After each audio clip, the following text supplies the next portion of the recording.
Very excited to have Bernadette Pager here last minute to talk about the issue that crossed our paths actually back many years ago in Washington State when I was a TV reporter, which is vaccines and vaccines in schools. It's a hot topic that I have talked about, Bernadette, on this podcast many times. The first time I ever had a manager literally say to me, "You are not allowed to even discuss this issue in the newsroom, not even cover it. You're not even allowed to discuss it because I don't trust you because you ask questions about vaccines." And I feel like I should just do a whole video just on that because it was such a crazy moment and something that Yeah. you working with Informed Choice Washington and school exemptions and school vaccination requirements have dealt with a lot, which is Yes. the media and the lack of knowledge in the media about this issue. And then that informs the state legislatures, which then informs the school policy. And that's what we're going to talk about tonight because well, this is what most people, if you're not living under a rock, are hearing today.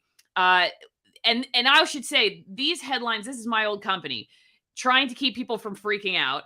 No, the CDC isn't requiring children to get the COVID-19 vaccine for school Hmm. because a lot of people think that's what happened with this panel vote, when in fact there are a couple other steps that would need to happen for that to become a reality. There was a Tucker Carlson clip that went around. So, of course, all the media that doesn't like Tucker Carlson freaks out and says, we got to do a Yeah. verify on this and make sure everybody's calming down.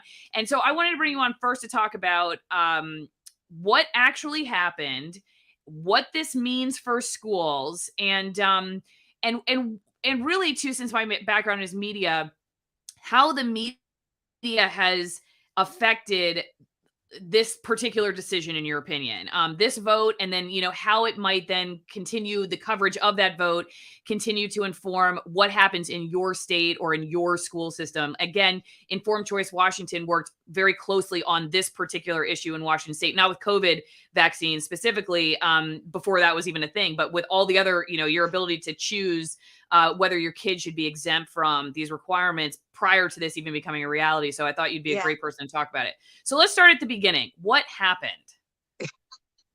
Okay. Yeah. What the heck happened? And um, where to even begin? So, first of all, the ACIP is the CDC has an advisory committee on immunization practice, and it's a semi quasi, almost a military sort of organizations, and they have all. It's paneled by a whole bunch of people who never claim conflict of interest, but if you were to read their all of their bios, they have conflicts of interest. In fact, they just invited somebody who represents the pharmacy industry. How is that not a conflict of interest? But anyway, they meet regularly to look at science presented to them by vaccine makers to consider whether or not they're going to recommend these products for certain individuals in the United States. Okay, that's basically what they do. And they meet regularly. Um, and so when we knew they were meeting this week, yesterday and today, but it wasn't until the agenda went up just a couple of days ago that they sprung on us that they were considering adding the COVID-19 vaccine to two things. And this is where the confusion happened in the media because a lot of people are very new to this. They're new to how our government has all these agencies and all these divisions and all these programs that are vaccine related. Okay. I really understand the confusion and how sometimes the headlines got it wrong. Um, Two decisions were made.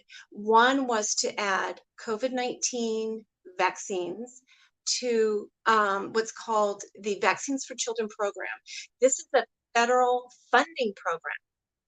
So children whose parents are on Medicare or Medicaid, they're poor, they don't have their own insurance, it guarantees that any vaccine that is on the CDC recommended schedule is paid for.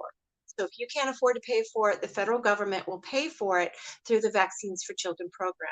So yesterday, that is what passed with a vote of 15-0, is to fund these shots, even though they are not fully licensed for all age groups. They've never done this before. They've never put a any vaccine that's emergency use authorized on the Vaccines for Children program that I'm aware of. I believe that's brand new.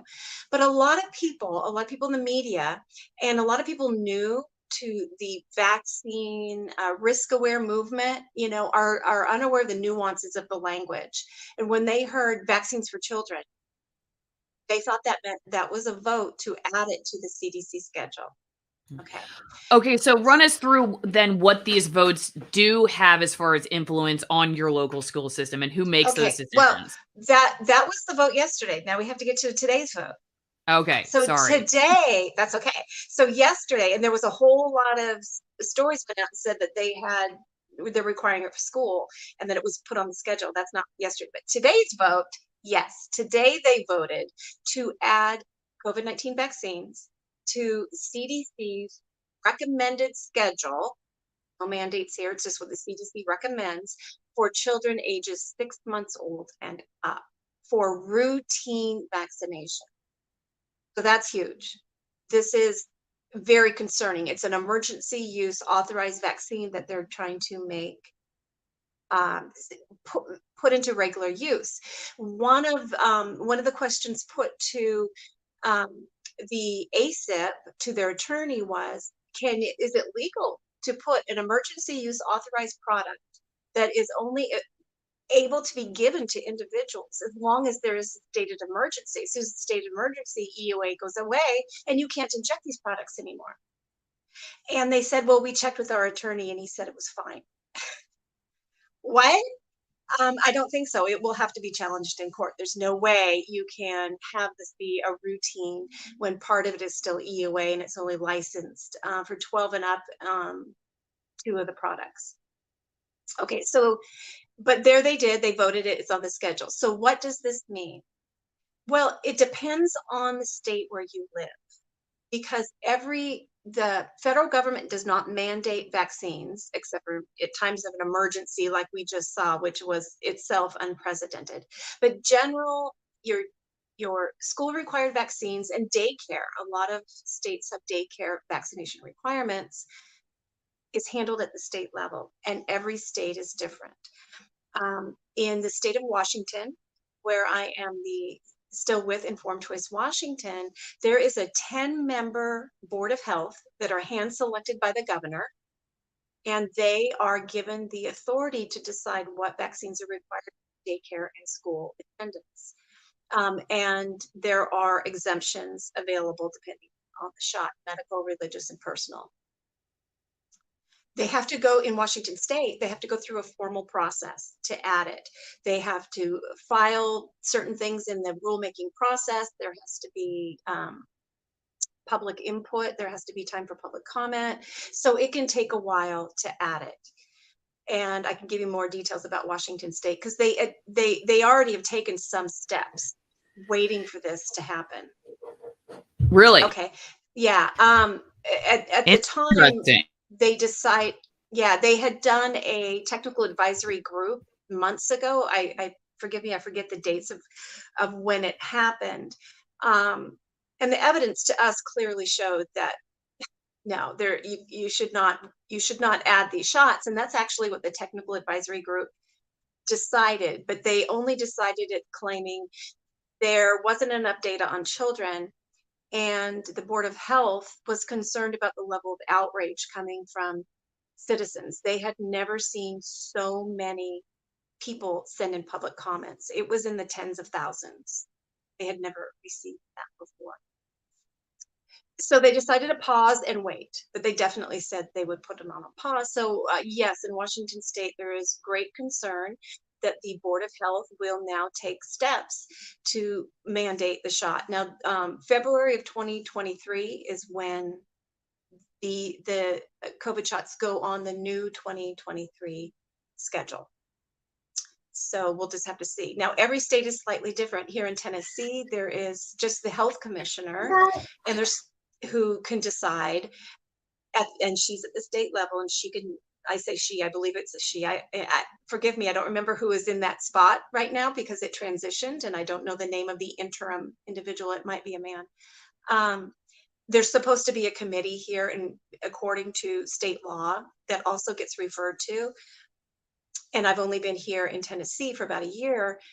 And apparently this committee that by law is supposed to exist doesn't exist. So I'm not sure what's happening here, but every state will have a different process, a different organization. There's generally, it's going to be a Board of Health at the state level or the Department of Health. or a health commissioner or secretary of health has been given the authority by their legislature to be the one to make these decisions. Okay, so let's then switch to like, or did they vote? What happened in Florida? I know they banned basically requiring these for school, right? I don't know how that process went down, but like in Florida, it doesn't really matter what the CDC does, Right. at this point anyway. But like in Washington, it does because of the influence of the CDC, Yes. on politicians and school systems. So talk us through that a little bit. Yeah, and again, that's even how different states are handling COVID. So Florida, I don't recall their exact rules. I apologize for that, but they do have certain measures in place so that it's unlikely that they'll be able to add these shots to school requirement in Florida. In fact, the their his Surgeon General has said that they are not recommending these shots for any males 40 and under, and children, no minors. So it's not going to happen there. And here in Tennessee, the legislature last year, the year before, passed something where you cannot require COVID shots for anything. So I believe in what we would call the free states is what we call places that forbid mandates on these COVID shots. You're safe, but Okay, I that was doesn't just mean we don't looking need to at. take steps.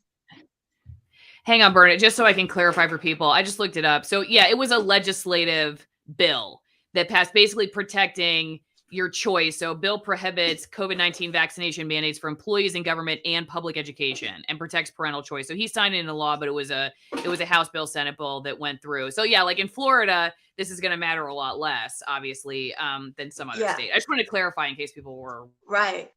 wondering Yeah, and about that. and and some states are more tied to the CDC than others. Some really try to put on the schedule everything that the CDC says. Not, but I don't think that there's any state that requires everything that the CDC recommends. That would be a lot, but they require most of them. So that's really what it is. Okay. We need it. Go ahead. No, continue. Sorry, my bad. Well, I was just going to say that individuals find the groups in your state that know the vaccine law, that they're usually called informed choice, informed consent, medical freedom, vaccine choice. If you're having difficulty finding a group in your state, go to Children's Health Defense and you can find a listing of their chapters. They have state chapters in some groups. You can also go to healthchoice.org, and they have a lot of affiliates that they are connected with, and that's where you'll find Informed Choice Washington, Tennessee Coalition for Vaccine Choice, and many other states. That's another way you can find a state group and get active. Get active to find out how you can ensure that your state does not implement this and pull it into daycare or school requirement. It has been said here and there that in some states that mandates can happen at the county level. I'm not aware of any, but I'm not an expert on all the states. Okay, just showing everybody the live chat on my locals page right now. Don't forget, if you want to go join my editorial board, we have editorial board meetings once a week. You can give comments and feedback and ask questions and give me interview ideas and all that kind of thing. It's the value of joining my locals communities. You can support my work on a monthly basis if you want. It's free if you just want to sign up and get the content. You get exclusive content over there. But if you want to support $5 a month, then you get to put in questions ahead of time for interviews. We kind of threw this one together with Bernadette last minute, which is why I didn't pose ahead of time. But somebody is asking in the live chat, did the votes get the shot makers additional liability protection? Do you know anything about that?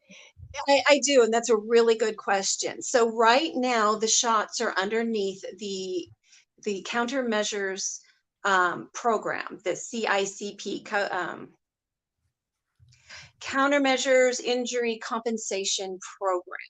So products that are called covered countermeasures, can be placed under this federal program only when there is an emergency called by Health and Human Services. And there's still an emergency for COVID by HHS. And so all of the COVID shots, now it's my understanding it's EUA as well as all of the licensed products also can fall under the COVID countermeasures. There's something called the PrEP Act, the Preparedness and Emergency.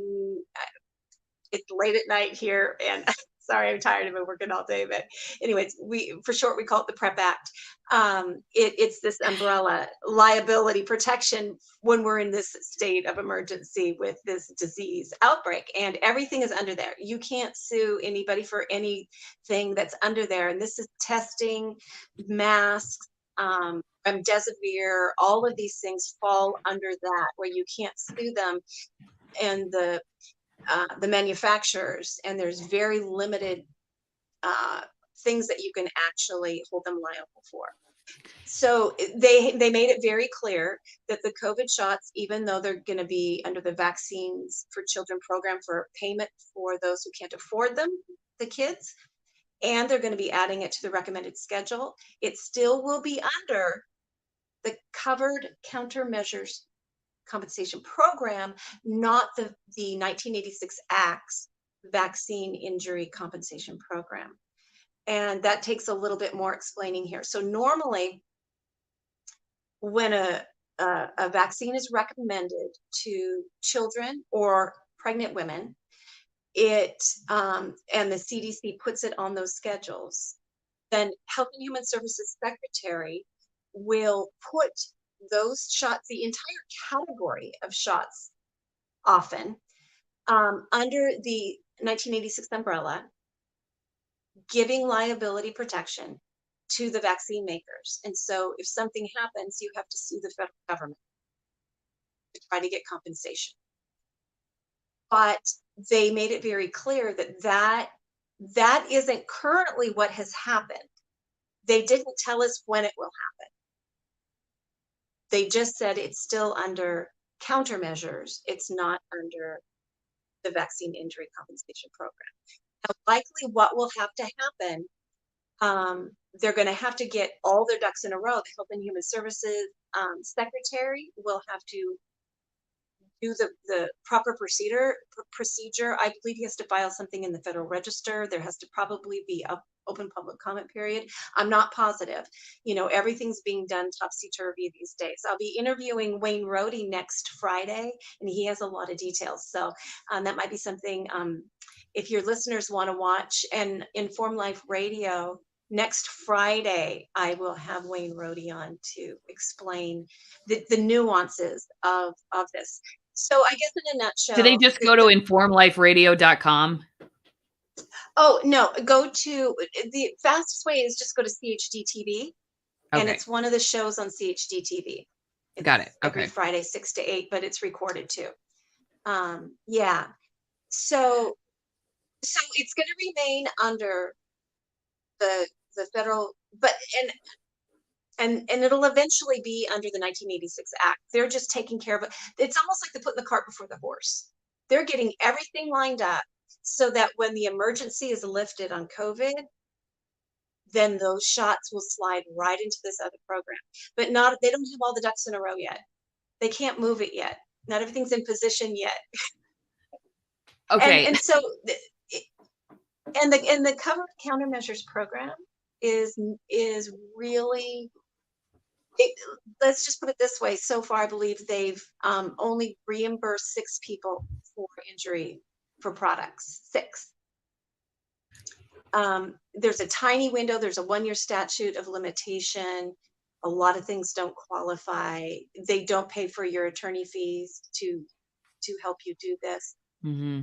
You have to, yeah. Can I switch you real fast before we cut the YouTube stream, which just a heads up to everybody we're planning to do. So as far as your thoughts on the media coverage of this, as well as just in the past, working on issues of vaccine awareness and education, and particularly related to schools and school requirements and exemptions and whatnot. I'm just curious what you think about the media's role in like the vote, would this say if the media had covered these shots differently, do you think the vote would have gone this direction? Or I mean, maybe you can't prove a negative or guess, but I'm just curious what you think, because like I was saying at the very beginning of this stream, there seems, at least from my perspective, having worked in TV newsrooms, almost inverse of what you would consider awareness. like Yeah, like I yeah, mean, not even just lack of awareness, like advocacy against awareness about it. Like there's like yeah, an activism within newsrooms to not be educated yeah, about the other right. perspectives on vaccines, not just being unaware, but being actively ignore, like, nah, nah, nah, nah, nah, nah, I don't want to know anything about vaccines, So Yeah, talk exactly. to us about that, Bernadette. Well, that is absolutely intentional. That is day one. You go back decades, and the CDC and all the agencies, the public health agencies, who when they decided they wanted vaccines to be their product of choice to address communicable infection, they knew it's in the Federal Register. It's published in the Federal Register that nothing critical of vaccines, no matter how factual, can be allowed to be out there because we need to protect the vaccine program. We need to protect our goals. And if they want to keep faith in the vaccine program high, there has to be a perception of absolute safety. And this has turned into a monster of it. Can I say the word propaganda without getting you kicked off the air? Yeah, no, you can say propaganda. Yeah. Okay, okay. I It's use that become word a lot. a monster of public health propaganda. The term safe and effective has been the catch-all. There's been silencing of debate, shutting down of conversation, intentional pushing out there the ridiculing of anybody who dares criticize. So, it's almost like the trigger. You hear the word, somebody says vaccine, and people's brains go, anti-vaxxer, crazy. That is intentional.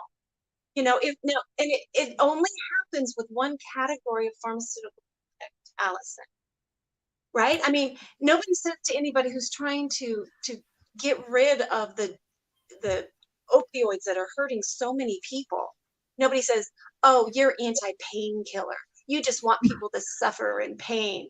Like, Yeah. no, there's particular products here in the line of pain, but you can't. They lump it all together, and so the media plays a huge role because they have moved from an entity that's like your mainstream legacy movie media. They have moved from an entity that always challenged whatever the government was saying and didn't trust them. That's what our journalists are supposed to do. You're not supposed to trust the government until they prove that what they said is true.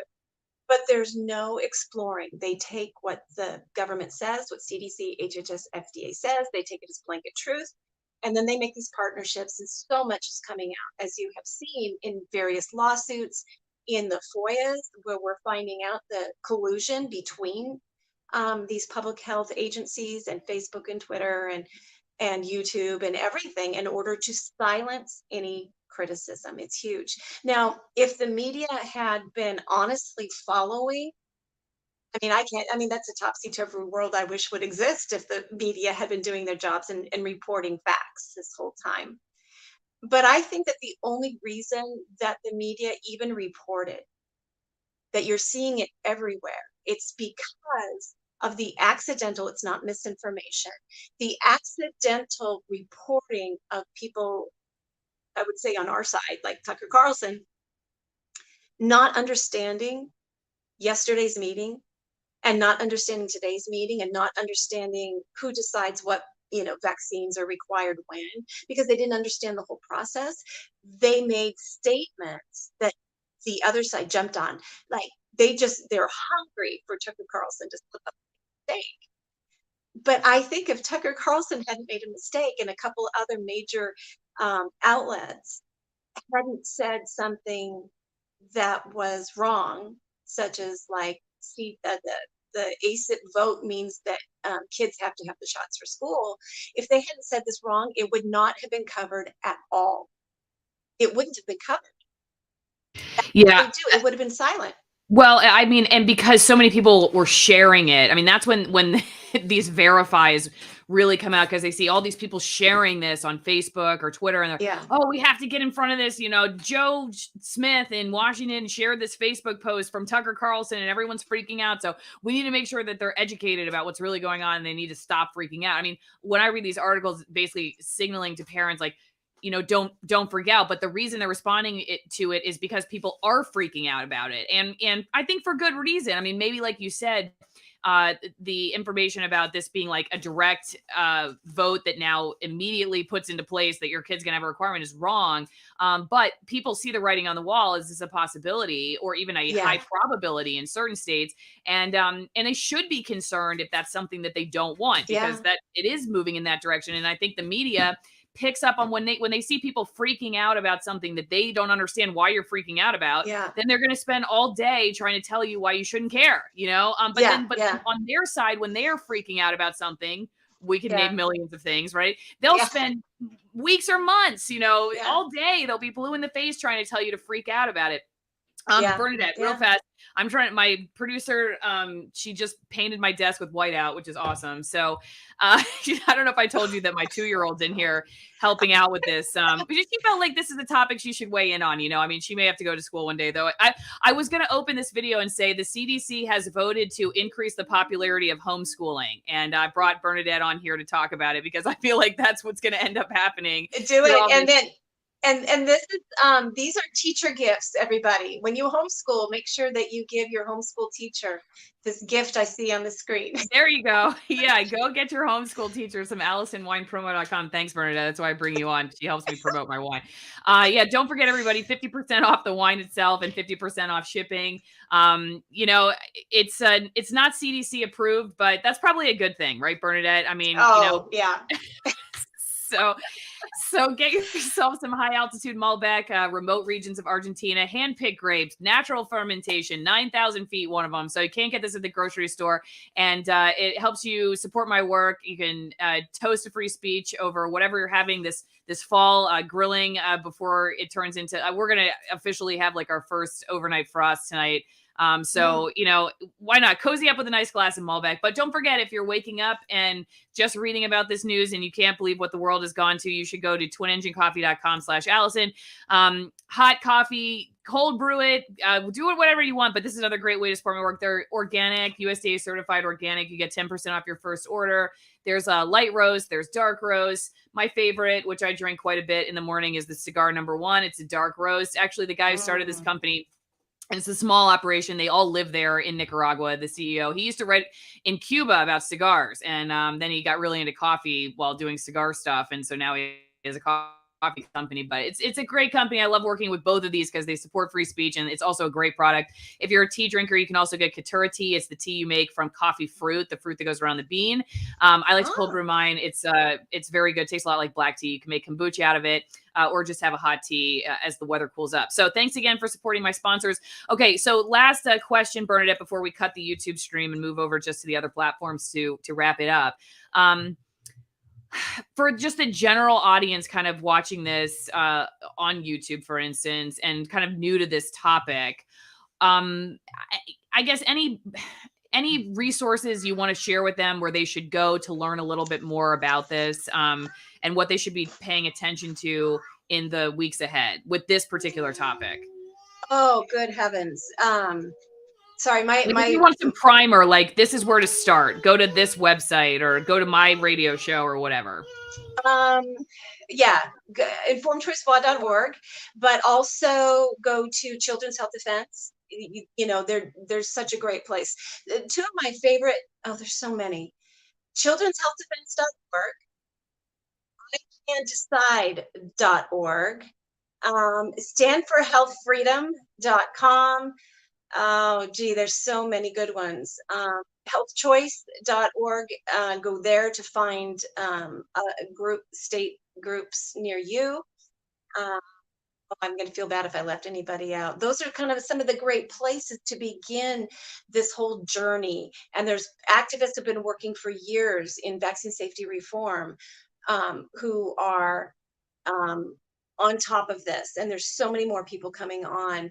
I see that my battery is about to die, so I'm gonna have to log off and log back in. Is that okay? That's okay. Well, you know what? Why don't? Well, do you think you have time for one more question, Bernadette? That's really all I have, but I don't want to ask it on YouTube. Okay. Let's risk it. Oh, nope, she's gone. No, my voice is still here. Okay, just leave your voice on. Leave your voice on, and I'll just ask you one last question. So we got like 261 watching on Rumble. We got 24 on ROKFIN. Head over there if you're watching on YouTube. This will be up later on Locals. But Bernadette, the question I'm going to ask you when we cut the YouTube stream is about why, with what they've admitted about transmission,